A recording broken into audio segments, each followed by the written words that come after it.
So we are finishing Unit 2 with the second half, which includes the third branch of the government, the judicial branch, and then the unofficial fourth branch of the government, the bureaucracy. It's unofficial because technically it's under the umbrella of the executive branch, but there are so many specific parts of it that are not directly tied to the president that we cover it as kind of its own separate entity. And there are some ways the government doesn't have control over parts of the bureaucratic branches as well that we'll get into today. But let's start with the judiciary. So I need to talk about how the basic court system in the United States is set up, which this could get so much more in depth. This is really just an introduction of how federal courts work and a little bit about how state courts work as well. And we're mainly, though, going to be focusing on the Supreme Court. Now, Article 3 of the Constitution is about the judiciary. So Article 3, judiciary, and the only actual court that is set up by the Constitution is the Supreme Court. However, they do give Congress the power to set up federal courts outside of the Supreme Court. So there are other federal courts outside of the Supreme Court, and Congress is the one who passed the Judiciary Act all the way back in the 1700s to create federal district courts and appeal courts, which we'll be talking about. So those are the three tiers of federal courts. Now, for something to go through the federal court system instead of their own individual state courts, it needs to fit the federal category of being a felony, a federal crime, or it needs to be about something in terms of interpretation of the Constitution that can go through a federal court, or it is an interstate issue that is of a large dollar amount. So it has something that can affect both states as a whole. And they set that amount at like $75,000, but pretty much large scale interstate issues can go under the federal court system as well. And there are three branches of the federal court system. We have the district courts. These are the ones who hear the original federal cases. So they hear and make the first decision, the first step in decision of federal cases. And how we set this up, set up again by Congress, is we have 94 district courts spread across the country to handle those federal court cases in their area. So they handle the initial hearing of the case and making a decision on the case, which means that they have original jurisdiction, going to define on the next slide, but I figured I'd introduce it here. Then, if the person who loses the case in one of the federal district courts wants to appeal it, they will appeal it to one of the 13 appellate courts that are on the federal level as well, which are called the Court of Appeals. So we divided the country into 13 circuits, and there is an appeals court in each of those circuits that if you appeal one of your district court verdicts, you take it to there. So they only have appellate jurisdiction because they are only hearing appeals from lower court cases. Now, it kind of reminds me of the Federal Reserve when I think about the number of the number of appeals courts, because it's technically 12, and then there's like a special ones for special appeals, and the 13th is in DC, but still 13 spread across the country feels a lot like the Federal Reserve, which is 12. And so with that, if you go through the Court of Appeals and that decision, if your appeal isn't granted, or if you're the one who won in the district court, but then your decision is overturned by the appeals court, you can then appeal to the U.S. Supreme Court. And we're going to talk about that process in a couple slides. So as I said, let's talk about the Supreme Court specifically. It's the only court mentioned directly in the Constitution, and it is supposed to be not tied to political parties. The justices have lifelong tenure. We have the president nominating the justices, the Senate's confirmed, but then once they're in that position during good behavior as long as they can be during their life. And so with the Supreme Court, the Supreme Court has original and appellate jurisdiction. So I mentioned those in the previous slide, but let me actually give you the definition here. Original jurisdiction is when you hear a case for the first time. So the original hearing and verdict of a case, which again, the district courts, the 94 district courts have original jurisdiction. They hear cases for the first time. Appellate jurisdiction is about appeals. So the ability of a court to hear appeals. So the 94 district courts do not have appellate jurisdiction. They only have original jurisdiction. The 13 district Circuit appeals courts, they do have appellate jurisdiction. They hear appeals, but they do not have original jurisdiction. Versus the Supreme Court, which has both, but for very specific things. It can only have original jurisdiction in very specific instances, which is about interstate relations. If it's something with interstate relations, the Supreme Court can have original jurisdiction. And if it's dealing with things with foreign ambassadors or public ministers, advisors, which are very specific instances, meaning that the Supreme Court has original jurisdiction, but it doesn't use its original jurisdiction nearly as often as its appellate jurisdiction. So most of the cases the Supreme Court hears are through appeals, and it can be appeals from the federal courts, or it can be appeals from the states as well. States have their own trial system. If it is not a federal issue, it goes through the state court process. So they have their own trial courts for the original hearing. And then if someone wants to, they can appeal to the state appeal courts. And if that verdict is not what they want, they can then appeal to the state Supreme Court. And finally, if the state Supreme Court does not have a verdict that the person wants, you can appeal from a state Supreme Court to the U.S. Supreme Court. However, to appeal to the U.S. Supreme Court, you have to prove that is an issue that the SCOTUS should take on. So you have to prove that it's an issue in terms of like a federal issue or an issue on constitutionality, something that the Supreme Court needs to handle that the state court does not. So you can appeal from a state Supreme Court to the federal Supreme Court as long as you prove that there's just reason for that appeal. But when we look at in terms of the appeals the Supreme Court hears, about half of them come from federal cases and half of them come from state level cases. So we do see a fair amount of appeals from both the appeals courts, the federal appeal courts, and the state Supreme Court. Now, when it comes to what court cases the Supreme Court hears, they have the power to decide what they hear and what they do not. And how the process works, if you want the Supreme Court to take on your case and listen to your appeal, you have to write, and again, I apologize for my terrible pronunciation of Latin, the writ of certiorari, which is a petition explaining why the Supreme Court should take on your case. Like, what is the constitutional justification for why the Supreme Court should take on your case specifically? Which the Supreme Court has discretionary jurisdiction. They have the power to say, yes, that's valid, we should take it on, or no, the lower court rulings or appeal is going to stand. And they only take on about 3% of petitions they receive. So most writ of certiorari get ignored, not taken on, and the decision from the lower court ends up standing. And so if the Supreme Court does to accept your petition, the first thing that happens is both sides, the winning and losing side, files a brief. And this brief is an explanation to why their side is constitutionally correct. And this isn't going to work like a normal trial. They're not going to have a ton of witnesses, days or even months of testimonies and arguments.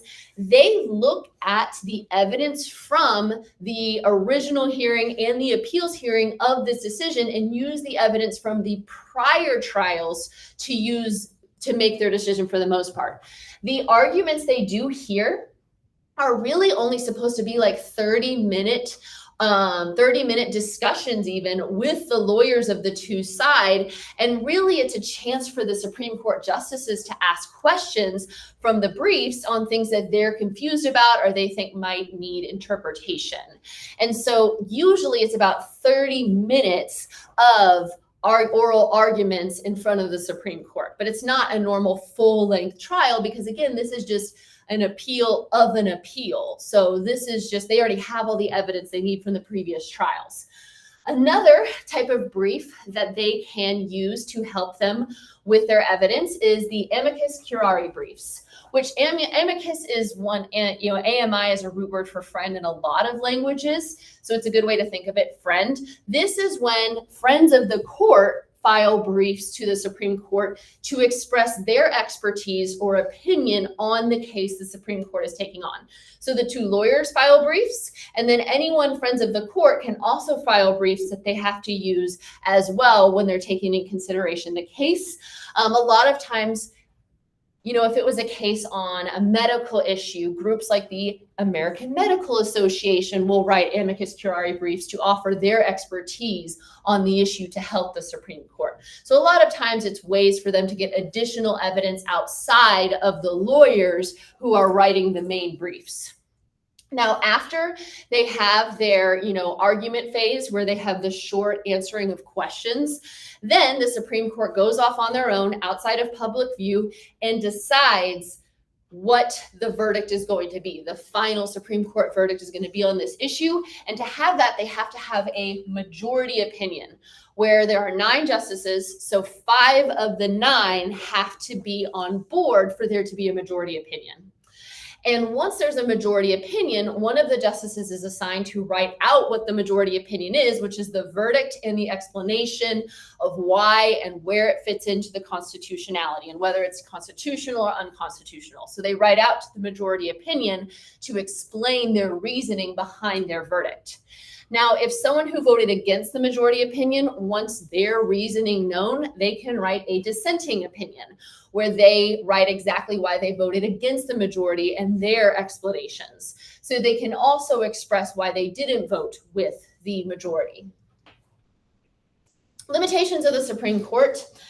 They cannot initiate a lawsuit. They cannot say, okay, I want to deal with this issue. We're going to create a lawsuit over this issue. They also have to be dealing with active current issues. So remember in the Bakke versus the University of California, the affirmative action suit, that student could not go to another medical school while the Supreme Court was debating the issue of if his constitutional rights were violated because of affirmative action. He had to wait until the Supreme Court decided whether or not it was discrimination not to accept him. And so it has to be ongoing. So if the case is closed, if he had gone to another medical school, the Supreme Court could no longer judge on that case because it was no longer active. And then one of the biggest limitations, and one I would definitely take note of, is the Supreme Court doesn't have any power to enforce their decisions. They are completely dependent on the other branches to enforce their decisions, which became a huge issue, remember, under Andrew Jackson in the Worcester versus Georgia case, where Cherokees in Georgia were trying to petition to say we are a sovereign nation and cannot be kicked off our land in Georgia. And the Supreme Court ruled with them and said, yes, you cannot be kicked off your land in Georgia.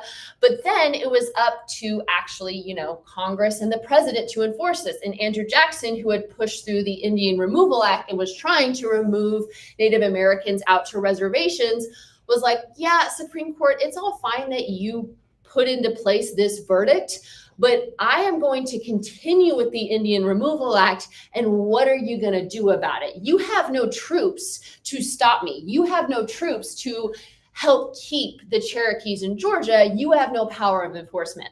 So Andrew Jackson directly told the Supreme Court, no. And what are you going to do? And that is the most blatant example of the Supreme Court having no enforcement power.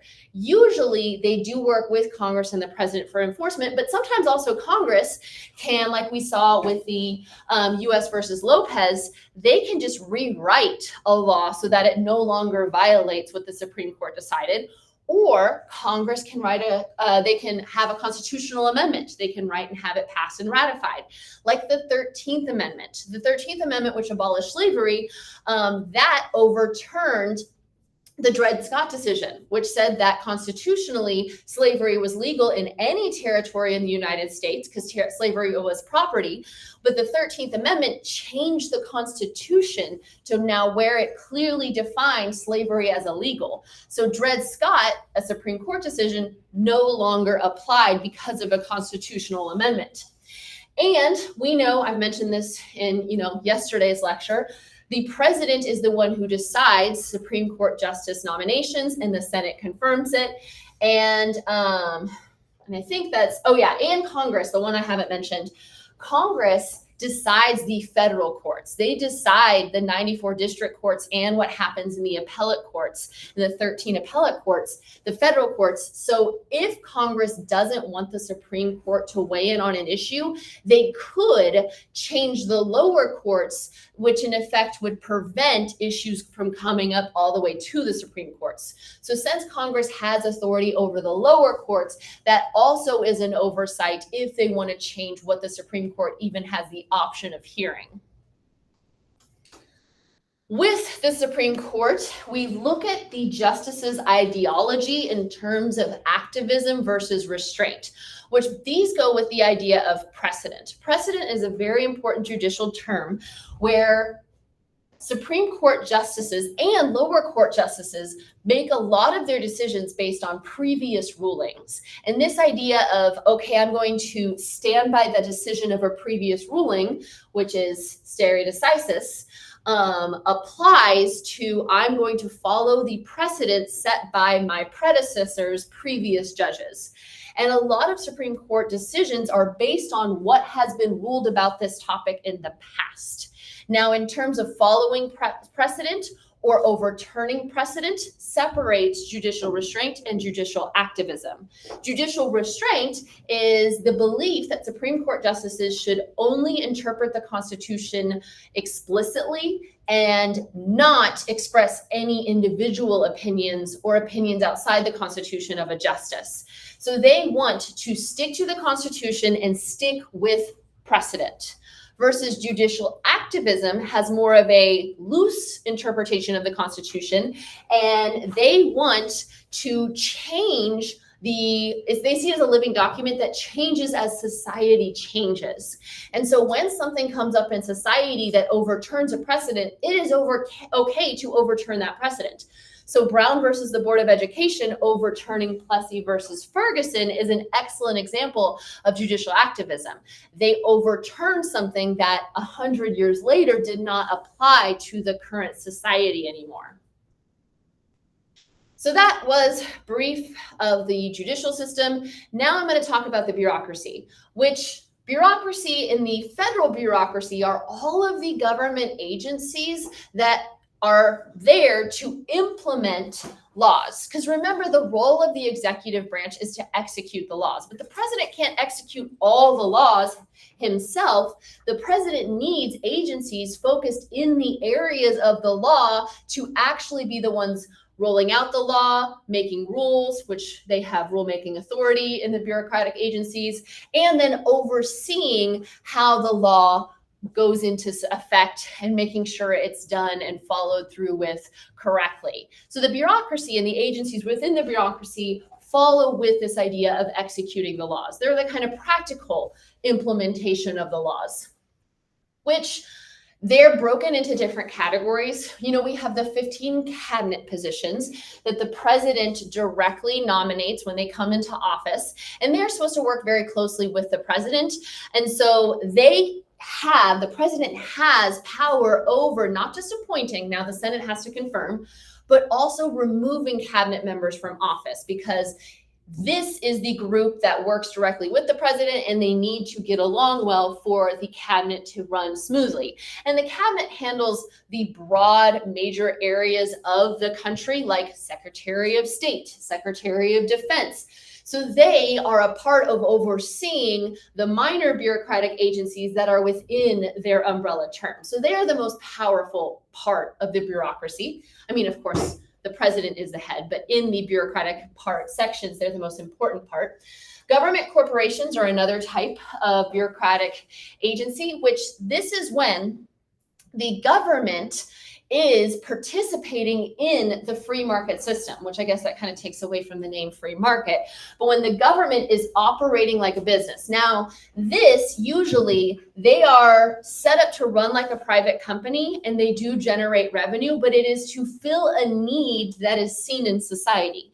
A great example of this is the TVA, the Tennessee Valley Authority, created under the New Deal, that was created to provide electric power to really poor areas in the Tennessee Valley. And so the government created the TVA as a corporation to sell electricity so more people would be able to afford electricity.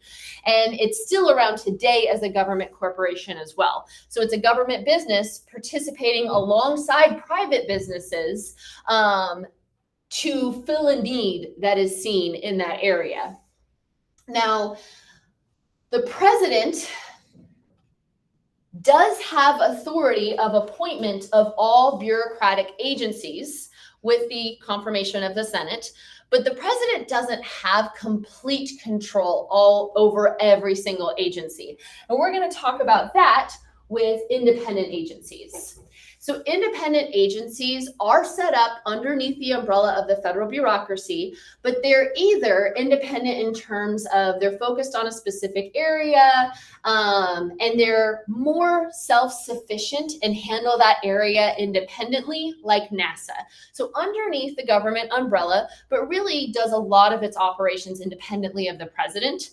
Now, with that independent agency, it doesn't have as much oversight as other bureaucratic agencies. Same with independent regulatory agencies. And it's really important the presidential oversight is limited in independent regulatory agencies, because some of these regulatory agencies are to make sure that the government is running ethically and efficiently. So some of these oversight agencies are over the president themselves, or over Congress, or over other bureaucratic agencies, or over the country as a whole. So independent regulatory agency overseeing the economy, overseeing certain issues that need oversight. And if the government had a hand in that, it would become more partisan, and that would kind of defeat the purpose of it being a regulatory agency. And so these agencies, although they are given their position by the president, the president has to have equal bipartisan members in these independent regulatory agencies. And the president cannot remove someone from one of these agencies without just cause. So they have to prove that they did something that they were bad at their job. So like incompetence or negligence, they have to prove this. Another thing with just bureaucratic employees, they're nominated by the president, but their term is not defined by the president's term outside of the cabinet.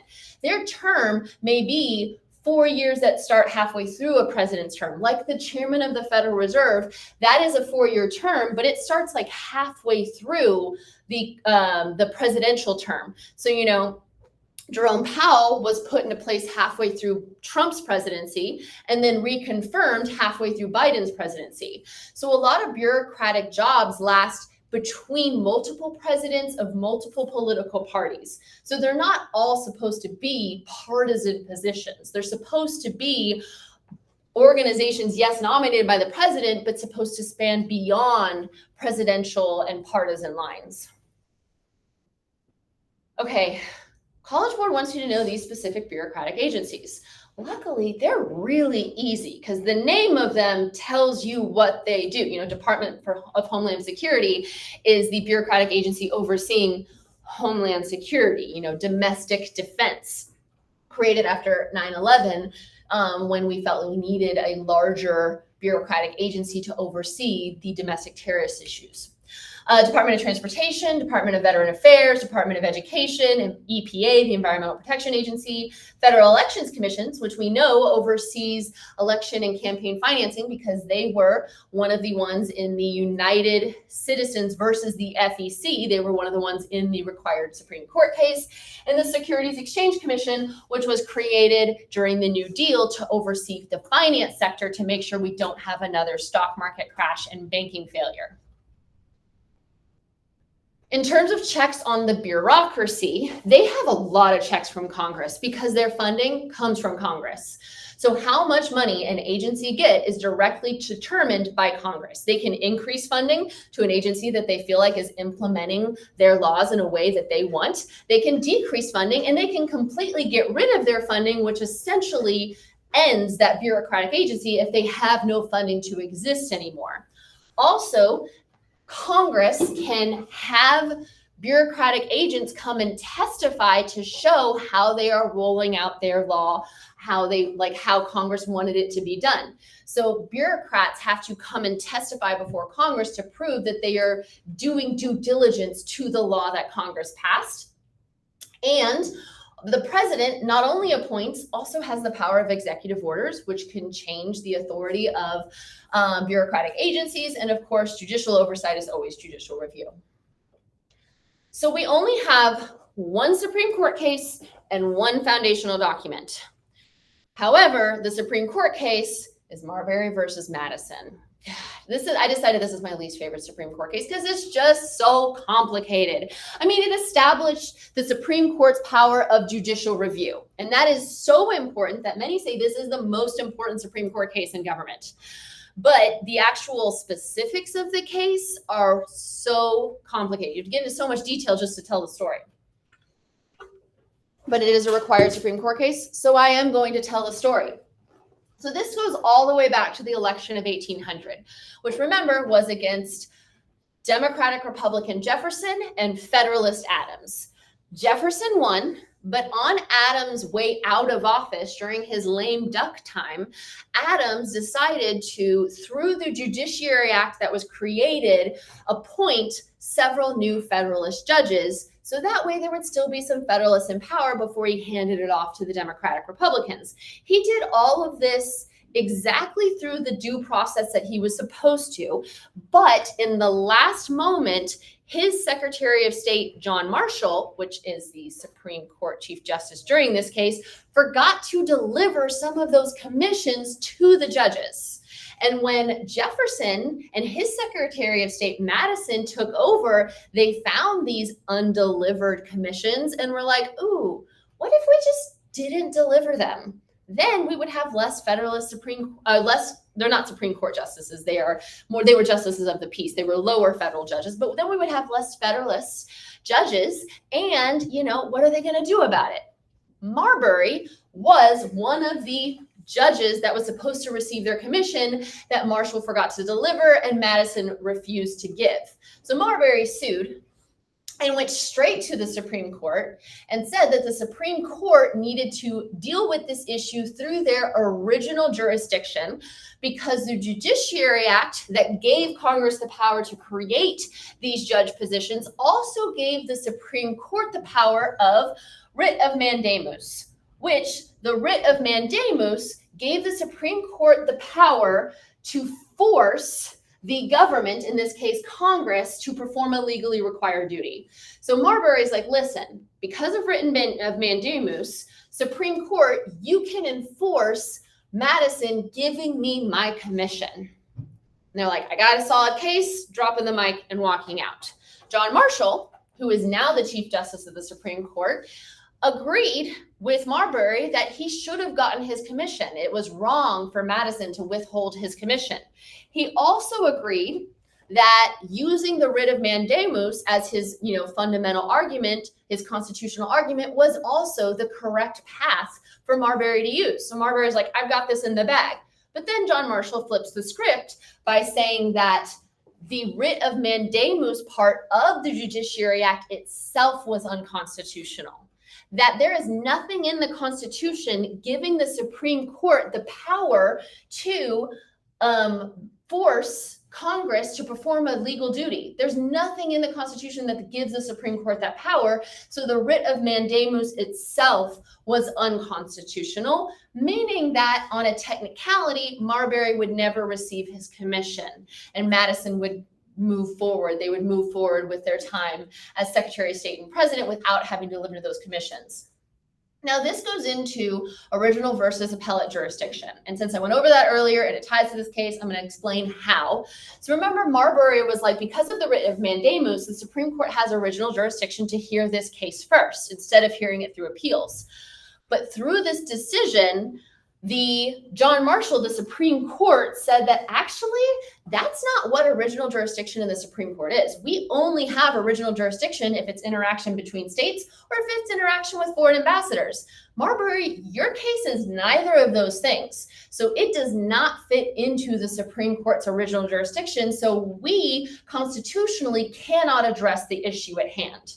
So it says that it is not a part of the Supreme Court's original jurisdiction to hear Marbury's case, further adding to the writ of mandamus being unconstitutional, which the significance for this very complicated case was huge. This was the first time the Supreme Court ruled on the constitutionality of a law, the Judiciary Act.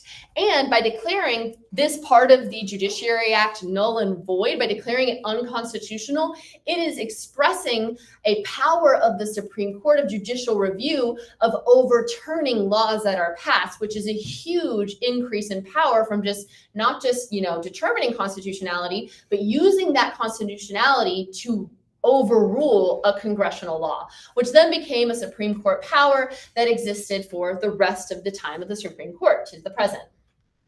Okay, much simpler. Our last Federalist doc, which I don't know, something I noticed, I wrote, if you notice on the board, a quick summary of the Federalist docs. Conveniently, how they fit into the curriculum is in numerical order. Like how I taught them was in numerical order. I don't know if that'll help you memorize them. It might. But also you just have to remember specific numbers with specific docs. So just, studying that over and over again might help.